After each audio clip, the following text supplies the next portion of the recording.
In the initial lectures, when you have learned the Lambda method signature, I have also introduced you to the cold start basics by defining fields, instance and static fields at a global level within our Lambda class. We have defined the constructor, the static block, and you have also defined local variables, and you have seen how they are used. And you have learned the concept of cold start. In this and the next lecture, we will dive a little more deeper into the concept of cold start, which is very important. When a Lambda is triggered for the very first time, the Lambda service will set up the entire environment that is required for that Lambda to work. It will load the Lambda class into memory, create an instance of that class, and invoke the Lambda function we have written. This entire process is called cold start. A cold start happens when the Lambda is triggered, not when it is deployed. And the cold start does not happen on every invocation of the Lambda.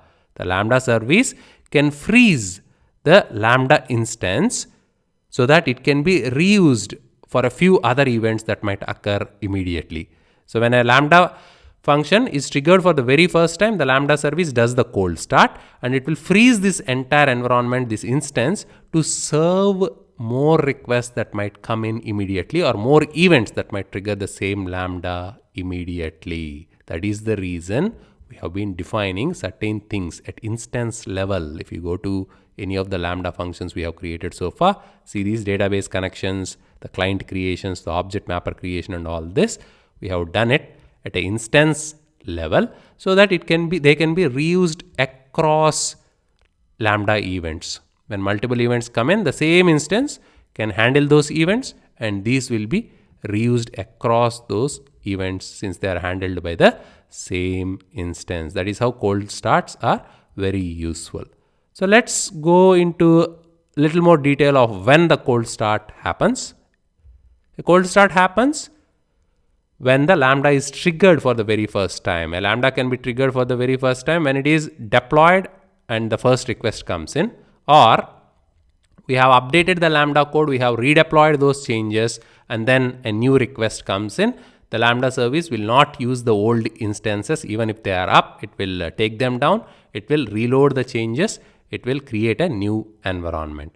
Secondly, instance expired. The meaning of this is that the Lambda service has an instance, it has frozen that instance to use it across events, but there are no events coming in. After some time, we don't know what that time is, it is not documented. Typically, I see that that time is within 4 to 6 hours. The Lambda service will take that instance down if there are no more events happening for a long time. Third, due to age, although there are events coming in on a continuous basis, after some time the Lambda service will take the Lambda instance down. We don't know what that age is. It is not documented anywhere as well. It is totally up to the AWS. Last, scaling. If there are too many requests or too many events happening and too many lambdas are being triggered, the same Lambda is being triggered multiple times on a continuous basis, then if the same instance cannot handle the incoming requests, the Lambda service will create more instances. That is when a cold start can happen. So 4 different scenarios where a cold start can happen. That is when they can happen. How do we know if a cold start has happened? It's easy. We can look at the time that has taken.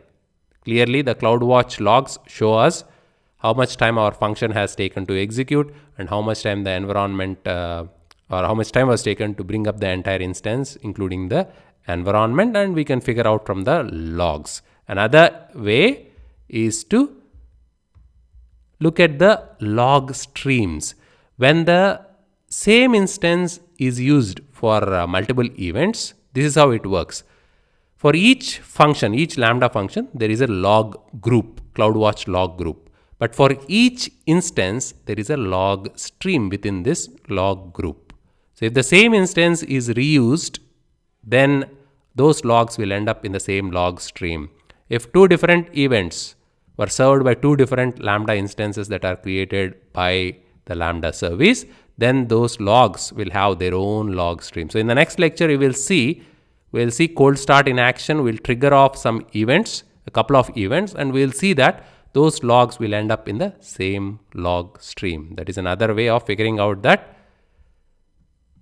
the same instance was used and the power of cold start can be determined by looking at the log stream. So the advantage of cold start is that the same instance can be reused across Lambda invocations and it will save a lot of time for the application. Although we are not charged for the time it takes to bring the environment up, time to serve the client is very important and cold starts are helpful.